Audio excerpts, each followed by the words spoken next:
નમસ્કાર મિત્રો, સ્વાગત છે તમારું એચએનજીયુ સ્ટડી પોઈન્ટ યુટ્યુબ ચેનલના એક નવા વિડીયોમાં। મિત્રો, આજના આ વિડીયોની અંદર આપણે ગુજરાત સરકાર દ્વારા સ્ટાફ નર્સની ખૂબ જ મોટી ભરતી છે એ જાહેર કરવામાં આવી છે એના વિશે વાત કરવાના છીએ।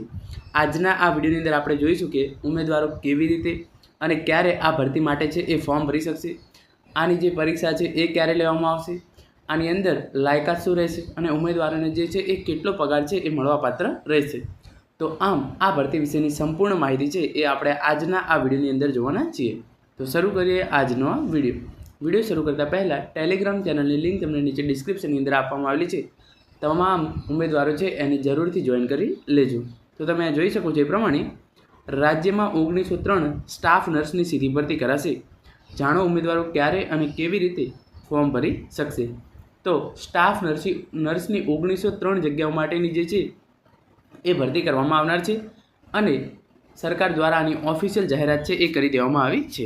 અને હવે આપણે ડિટેલની અંદર જોઈએ તો રિક્રુટમેન્ટ ઓફ સ્ટાફ નર્સ રાજ્યની વિવિધ હોસ્પિટલમાં સ્ટાફ નર્સની ભરતીની જાહેરાત કરવામાં આવી છે, જેમાં રાજ્ય સરકાર દ્વારા 1903 સ્ટાફ નર્સની ભરતી કરવાનો નિર્ણય કરવામાં આવે છે।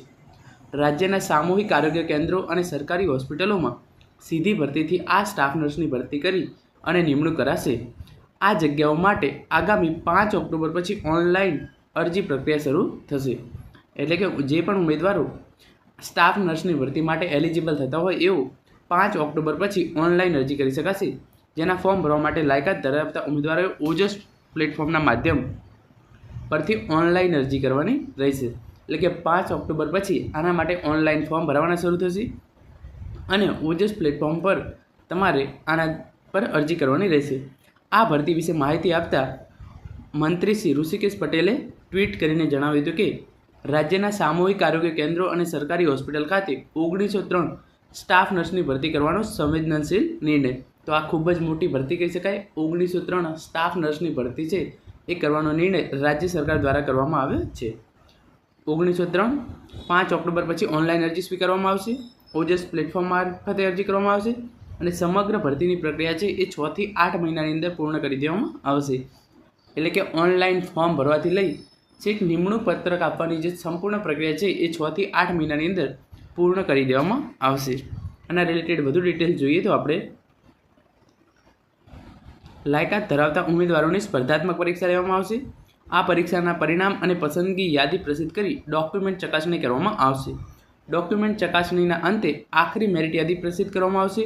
આખરી મેરિટ યાદીમાં સમાવેશ થતા ઉમેદવારોની સંપૂર્ણ પારદર્શી પ્રક્રિયા હાથ ધરી અને નિમણૂક આપવાની કાર્યવાહી હાથ ધરવામાં આવશે। આ સમગ્ર ભરતી પ્રક્રિયા 6 થી 8 મહિનાની અંદર પૂર્ણ કરવામાં આવનાર છે। એટલે કે ઇન શોર્ટ જે તમામ પ્રક્રિયા છે છેક ફોર્મ ભરવાથી લઈ અને તમને તમારું નિમણૂક પત્રક આપવામાં આવે એ તમામ પ્રક્રિયા છે એ 6 થી 8 મહિનાની અંદર પૂર્ણ કરી દેવામાં આવશે। એ રીતેનું આયોજન છે એ કરવામાં આવી રહ્યું છે। છેલ્લા 10 વર્ષમાં 7,732 સ્ટાફ નર્સની ભરતી થઈ છે। એટલે કે 10 વર્ષની અંદર 7,732 સ્ટાફ નર્સની ભરતી કરવામાં આવી છે। તો જે આ 1903 સ્ટાફ નર્સની ભરતી કરવામાં આવી રહી છે એને ખૂબ જ મોટી ભરતી કહી શકાય। રાજ્યમાં 10 વર્ષ પહેલાં સ્ટાફ નર્સ વર્ગ 3ની કુલ 7,785 જગ્યાઓ મંજૂર કરાઈ હતી। જે મંજૂર જગ્યાઓમાં સમયાંતરે જરૂરિયાત પ્રમાણે વધારો કરવામાં આવે છે। હાલમાં રાજ્યના વિવિધ આરોગ્ય કેન્દ્ર અને હોસ્પિટલમાં કુલ 12,101 જગ્યાઓ મંજૂર છે। રાજ્યમાં છેલ્લા 10 વર્ષમાં કુલ 7,732 સ્ટાફ નર્સ વર્ગ 3ની જગ્યાઓ સીધી ભરતી દ્વારા કરવામાં આવી છે।